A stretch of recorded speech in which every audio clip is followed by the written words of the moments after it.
Thanks, Daryl. And again, a live view from Orion as it continues its pinpoint journey back towards its splashdown site, not far from where you are out in the Pacific. We will be going back to Daryl Nail on the USS Portland frequently during the course of today's coverage.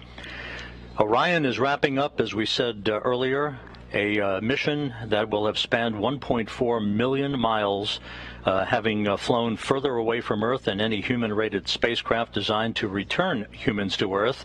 And, of course, the big test that's coming up, the ultimate test of its heat shield that will repel temperatures that will build up around the base of Orion to about 5,000 degrees Fahrenheit at peak heating as Orion barrels back into the Earth's atmosphere.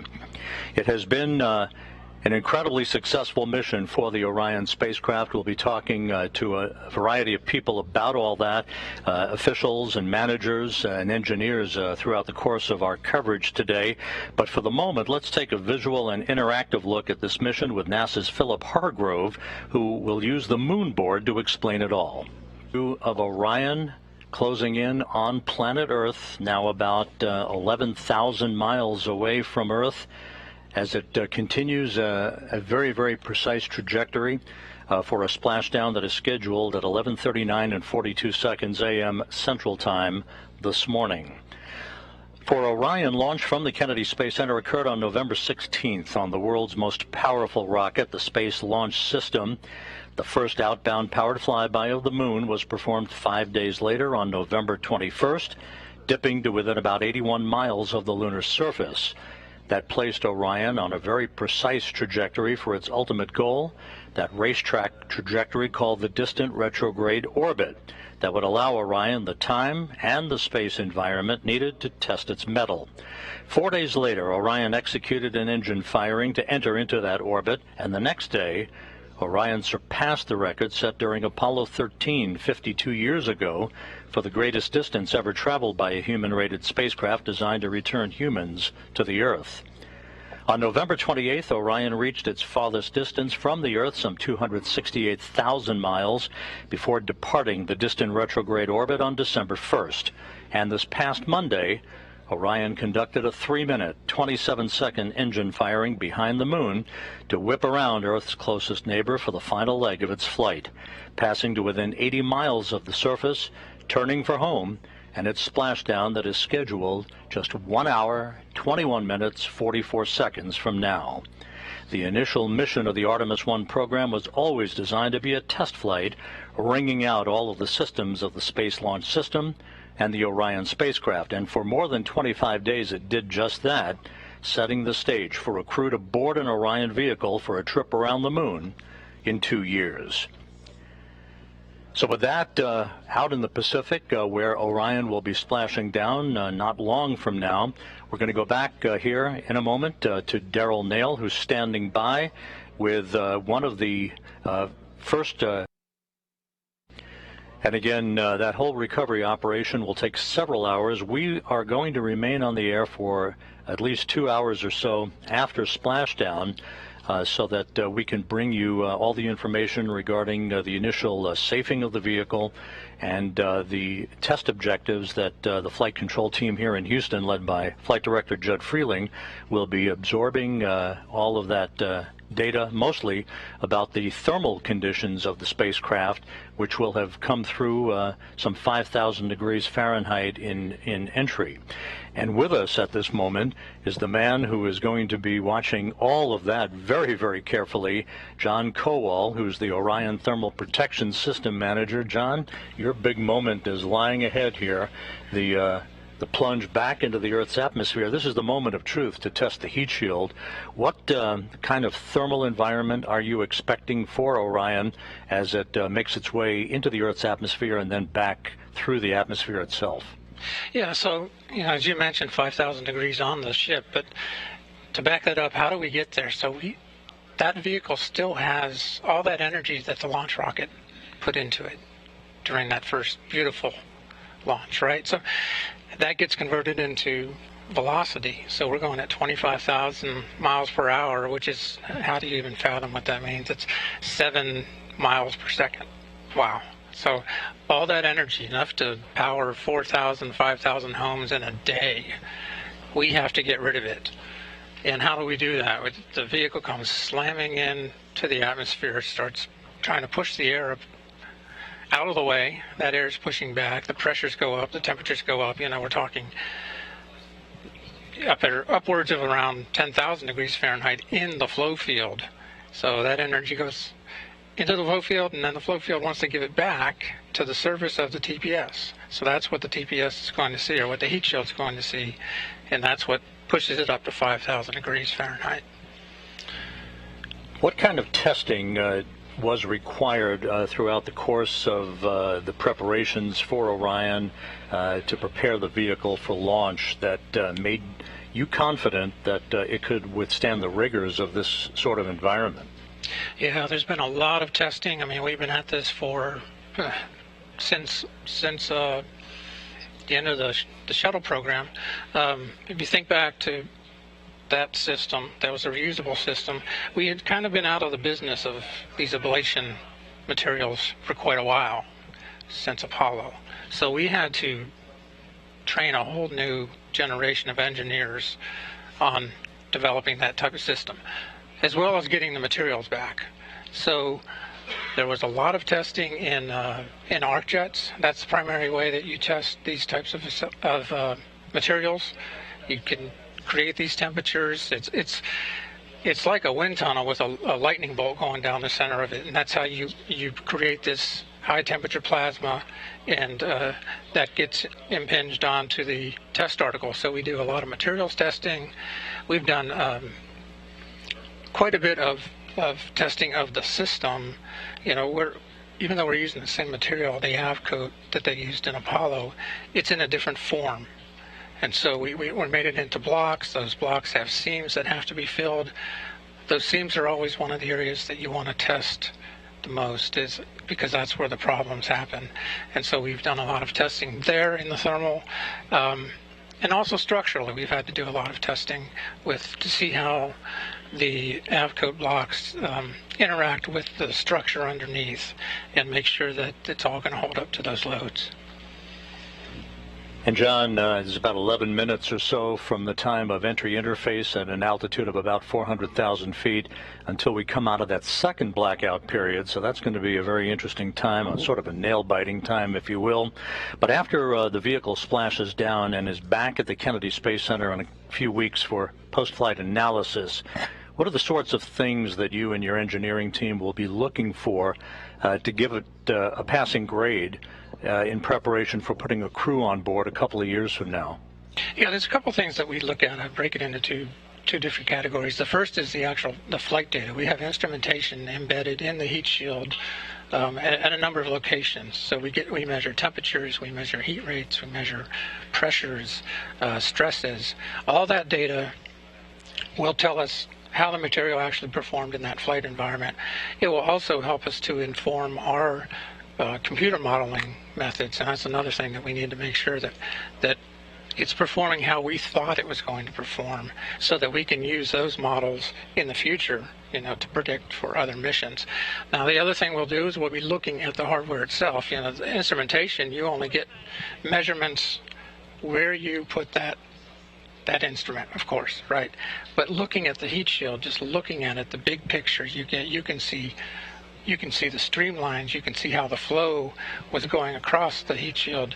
You can see where boundary layer transition may have occurred. So there's so much to just visually see. And then we'll be taking samples of the heat shield. We'll be taking that material out and looking at how much had ablated, looking at the char thickness, the density gradients as you go through as the material burned off, and comparing that to what our models have predicted. And again, that'll help us to be able to validate and correlate our models further. Very good. It's going to be a very important time for the engineers, of course, and we'll see how Orion fares here in the next hour or so. John Kowal, Orion's Thermal Protection System Manager, thanks very much for joining us this morning. Sure. Thank you.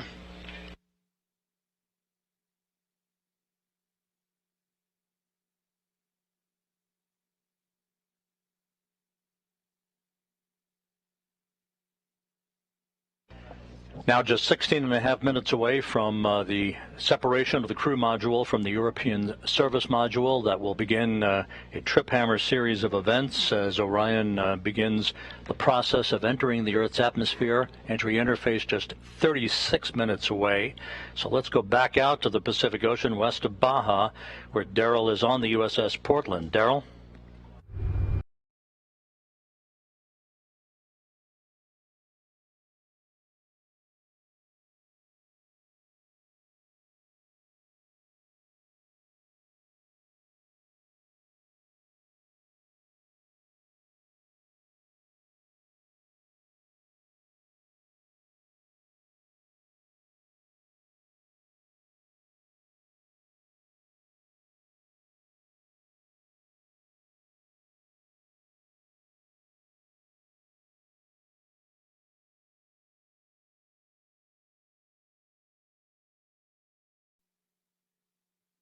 If everything goes as planned, Orion will reach an altitude of 40,000 feet at 11:35 a.m. Central Time, just about a minute before forward bay cover chute deploy begins. The series of 11 chutes, 3 that will pull the forward bay cover off of the top of the crew module.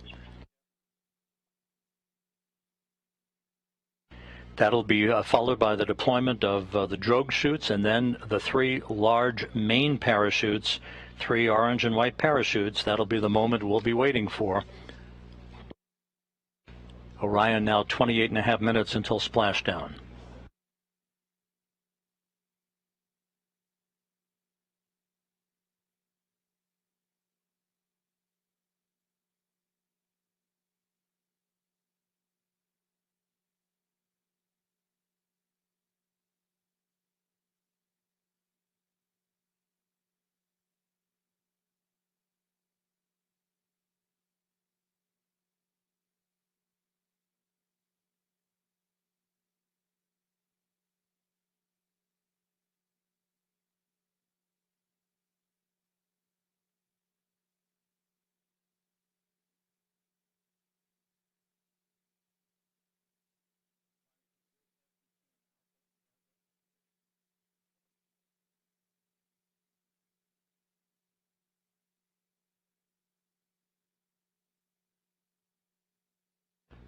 Orion is approaching the northwest coast of Australia. 27 and a half minutes until splashdown. We're just 8 minutes away from the point at which Orion will dip into the Earth's atmosphere and begin what basically is a hellish entry, where temperatures around the spacecraft will raise to about 5,000 degrees Fahrenheit. That's half as hot as the outer surface of the sun.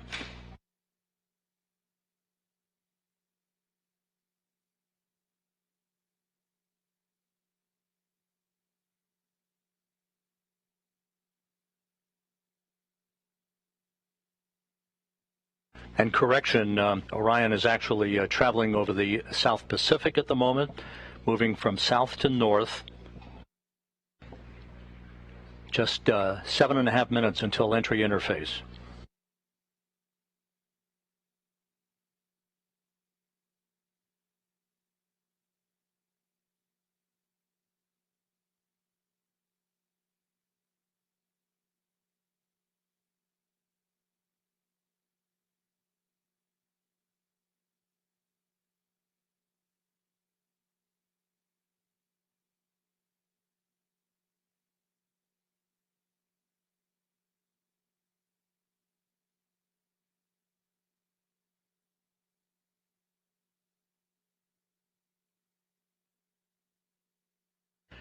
And this view from a camera inside the cabin of Orion, this doesn't look like much at the moment, but it will soon when it shows the forward bay cover jettisoning and the initiation of the parachute deployment system. Entry interface less than 6.5 minutes from now.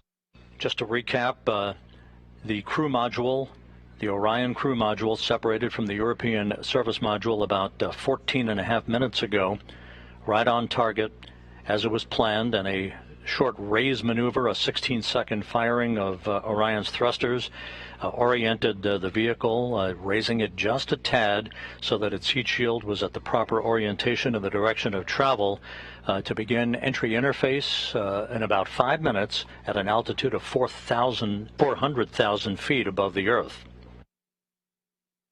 Orion is making its way south to north across the Pacific Ocean,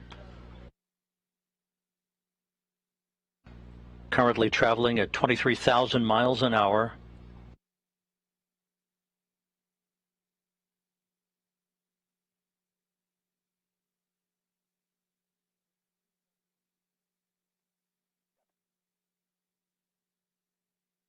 We're about 5 minutes away from entering the first of the two blackout periods, which will last about 4 minutes and 48 seconds.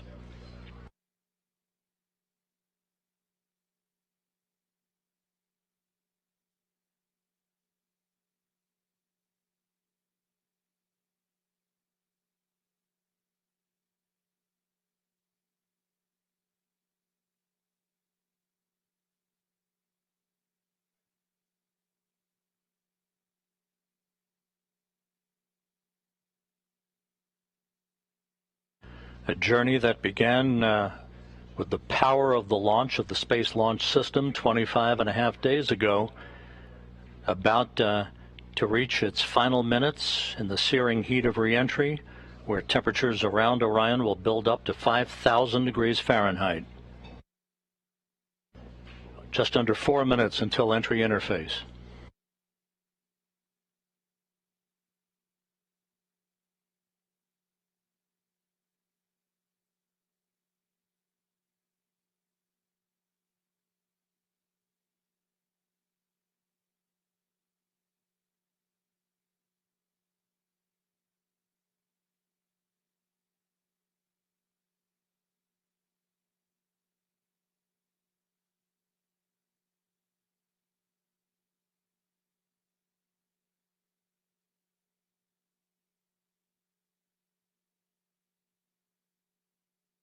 Once again, at entry interface, which we will reach about 3 minutes from now, Orion will be at an altitude of 400,000 feet, traveling just under 25,000 miles an hour, with a range to splashdown of 3,659 statute miles.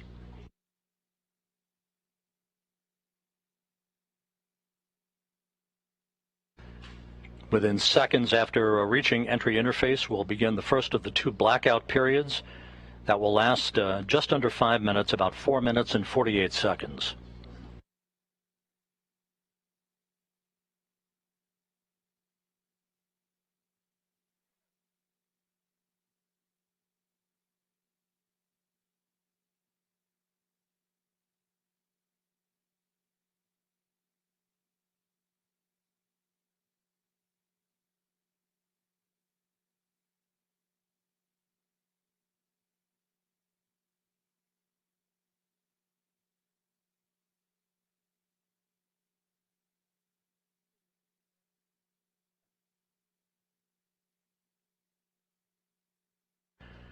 And here's the ground track for Orion as it passes well to the west of South America. We're just 1 minute 44 seconds away from entry interface, moving from south to north to its splashdown target west of Baja California.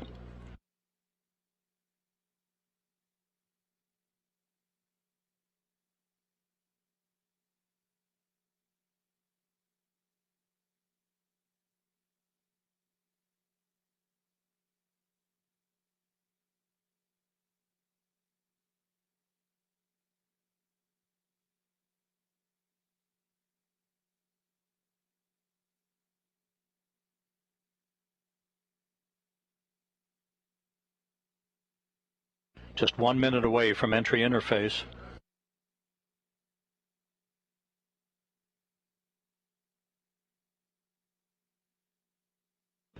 And this view from the cabin camera, looking out of the upper hatch of Orion, you can see the limb of the Earth. we're going to be losing all of the data here shortly once we enter into the Earth's atmosphere and begin the first of the two blackout periods.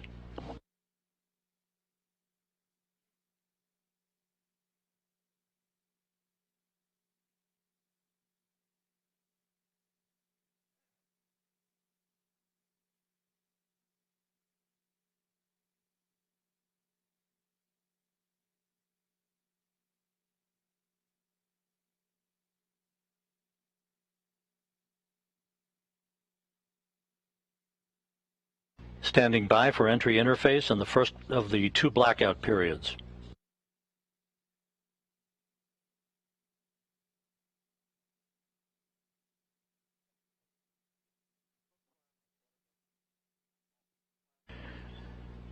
We are now in the entry phase. Entry interface has begun. Entry interface at 400,000 feet. Orion traveling just under 25,000 miles an hour.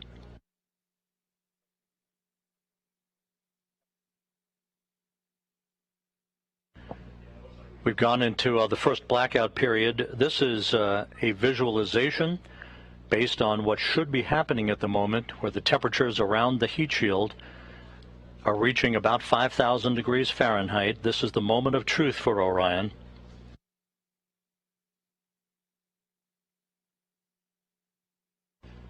We should be coming out of this first blackout period just under 4 minutes from now.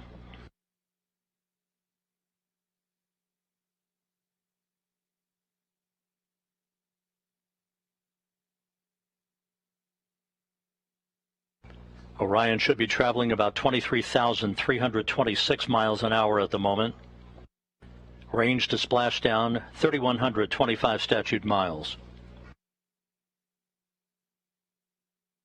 Again, this is a visualization of what should be happening with Orion at the moment, although we are in a blackout period that should end about 3 minutes and 15 seconds from now.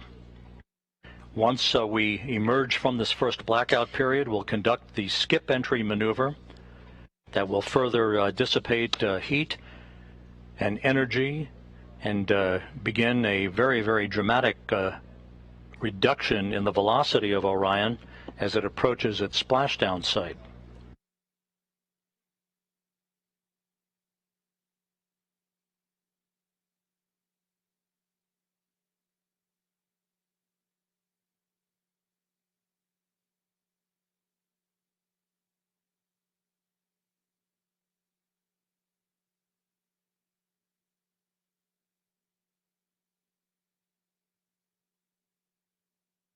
Clocks here in Mission Control showing the sequence of events yet to come.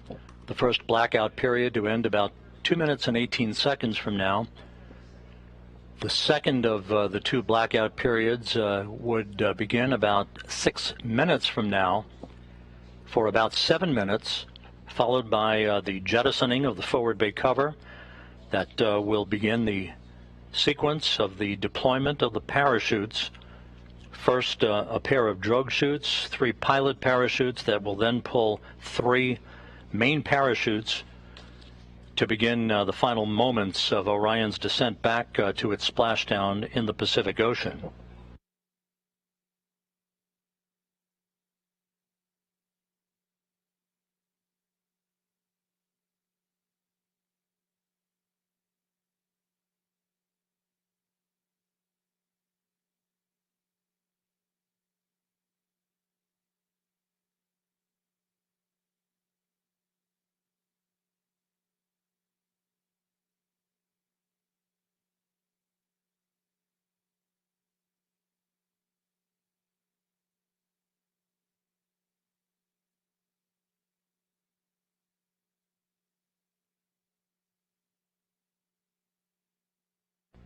One minute to go until we come out of this first blackout period.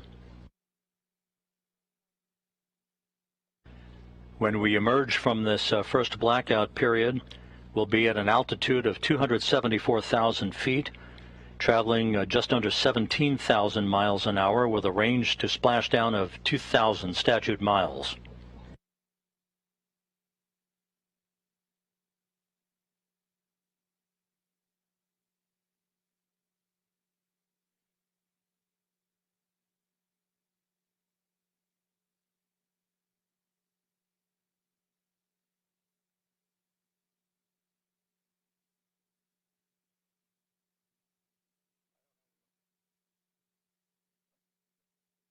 Flight Dynamics reports that Orion is right on the money, coming right down the pike. A good view out of the cabin camera looking out of the upper hatch of Orion.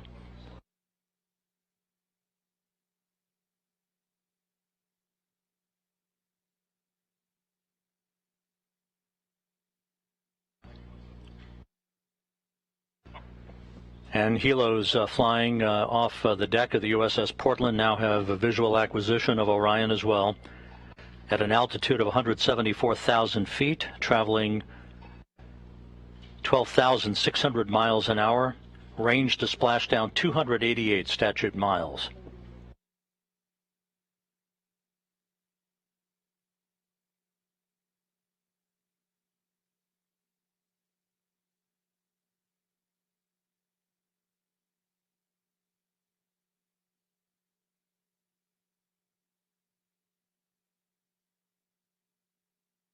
This view on the deck of the USS Portland.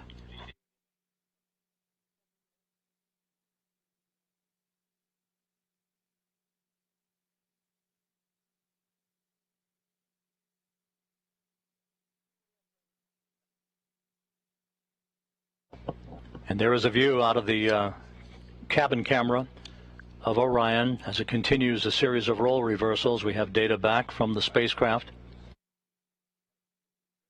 Flight Dynamics reports Orion straight and narrow on a true course toward its splashdown site. Forward bay cover jettisoning less than 3.5 minutes from now.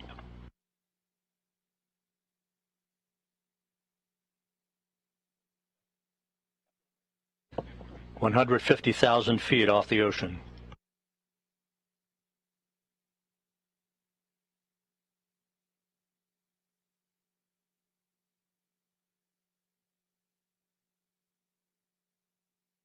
Orion now traveling at Mach 10.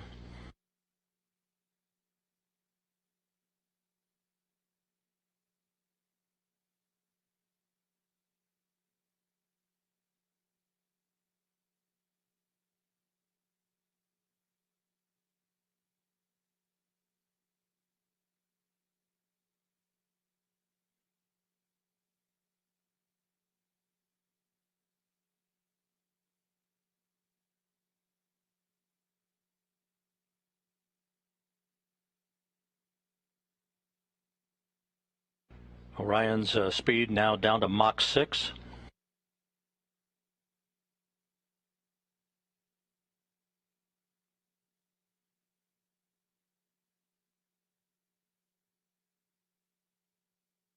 Two minutes until forward bay cover jettisoning.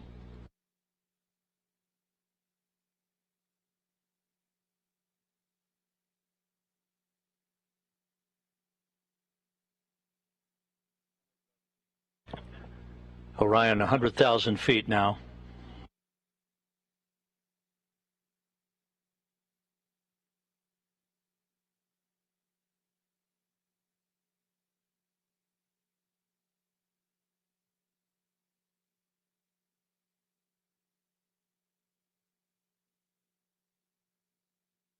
The spacecraft about to go subsonic.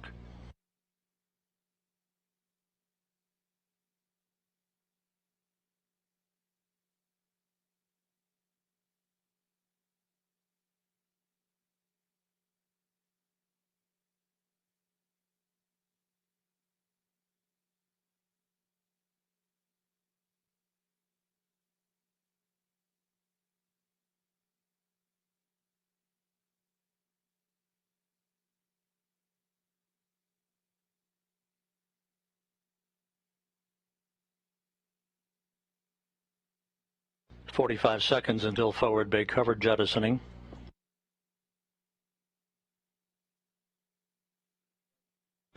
Orion now at 50,000 feet.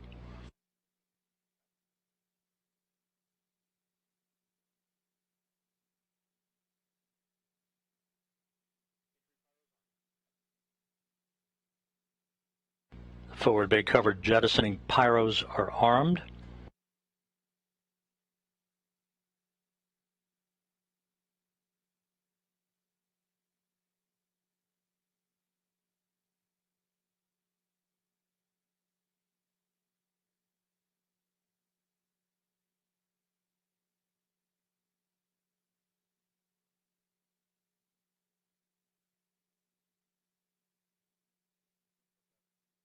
25,000 feet.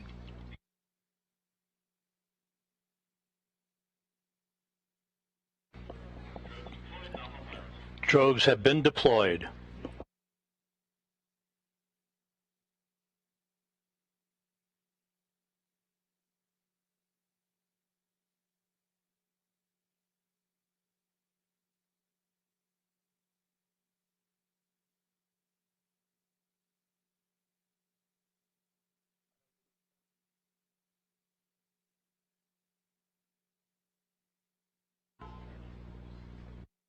Two good drogue shoots reported by the recovery team out in the Pacific. The descent rate is right on the money. Orion's velocity now down to 282 miles an hour. Range to splashdown 1.5 miles. 10,000 feet now.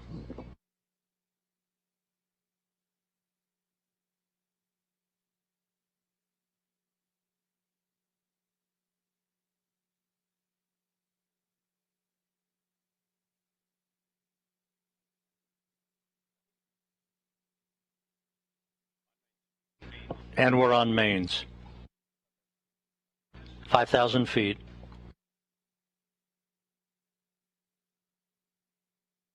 Reefing in progress.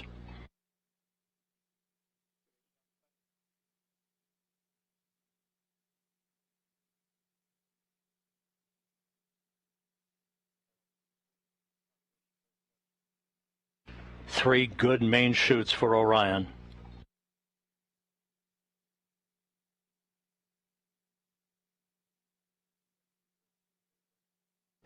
We have three fully inflated main chutes. Time to splashdown 90 seconds. Perfect descent rate reported.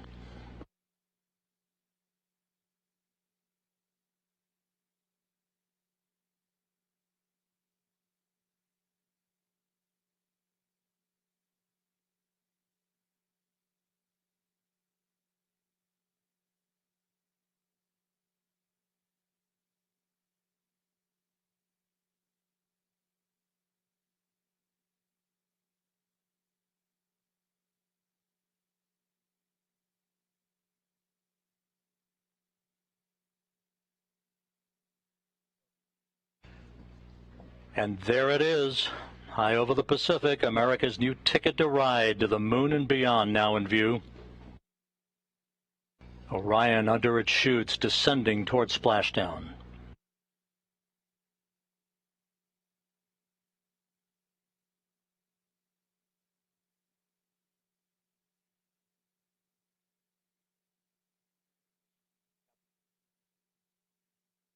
Orion in the perfect orientation for splashdown, just seconds away.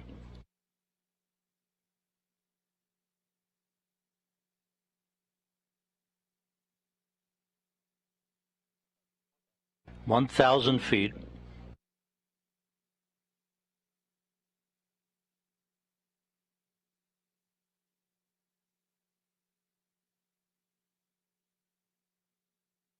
Good descent rate.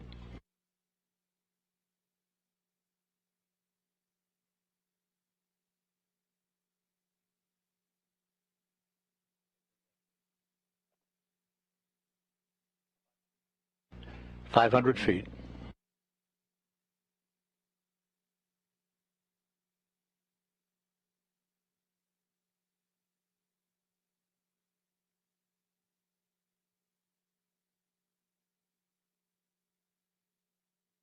Splashdown. From Tranquility Base to Taurus Littrow to the tranquil waters of the Pacific, the latest chapter of NASA's journey to the moon comes to a close. Orion, back on Earth. Unofficial splashdown time, 11:40 and 30 seconds a.m. Central Time.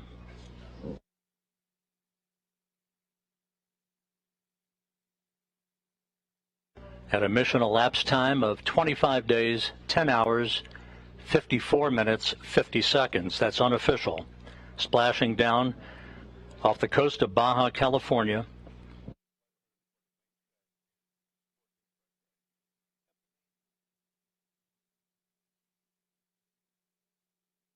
This is Mission Control Houston. Once again, the Orion spacecraft, having completed a journey of 1.4 million miles, bobbing gently in the Pacific Ocean.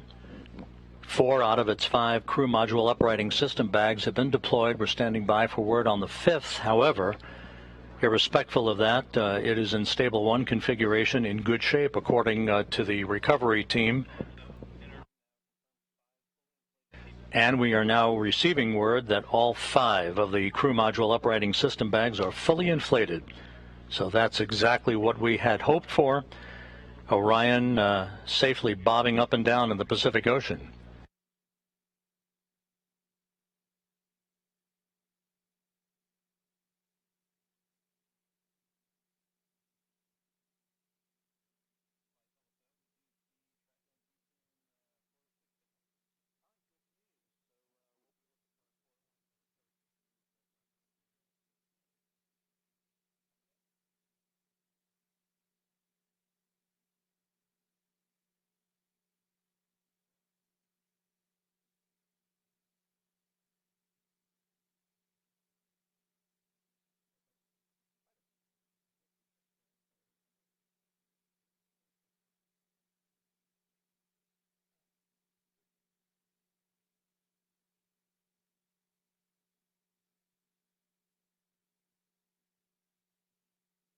They have marked, if you can see it, you can see what looks like smoke coming off a location just to the left there. That is the boats having marked location where some of the debris has come down, the debris that was part of the separation event, the part of the parachutes opening event.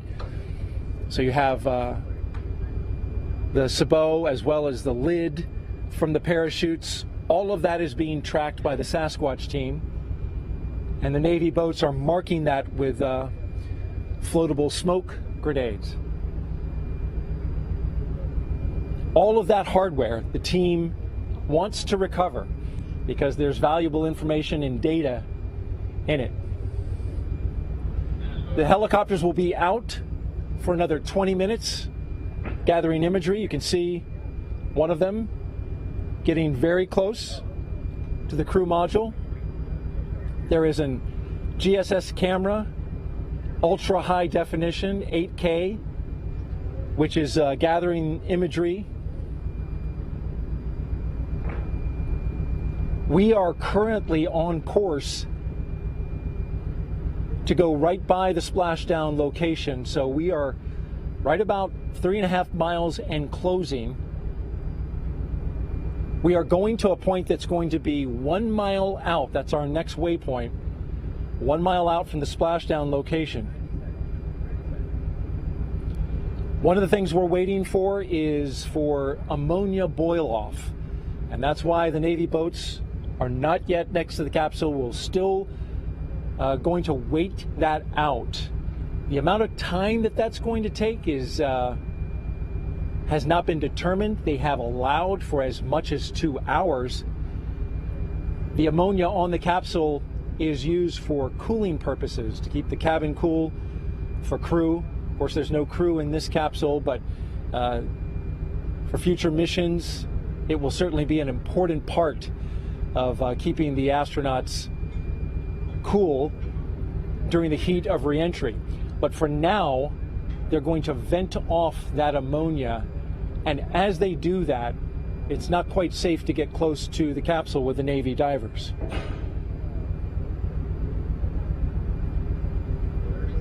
So of course we'll keep our eyes fixed to the location, our cameras as well. The USS Portland's standing by for our next waypoint, 1 mile from the splashdown site. And then once the completion of the ammonia boil off, the Navy boats will be going in. Again, we are currently awaiting the completion of ammonia boil off from the capsule. They've allowed for up to 2 hours, but it could take a shorter period of time. And once you see those Navy boats closing in,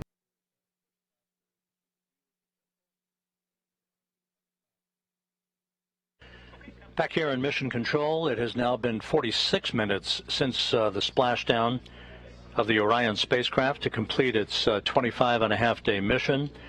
Flight controllers here in Houston reporting that the vehicle looks great in the initial visual inspections being made by the helicopter teams, as you heard Daryl Nail reference just a short time ago. We just heard from Vanessa Weich, the Johnson Space Center director. Now, with the power down of Orion having been completed, entry flight director Judd Freeling has released his team, and they will be making their way out of Mission Control with Mission Control Houston.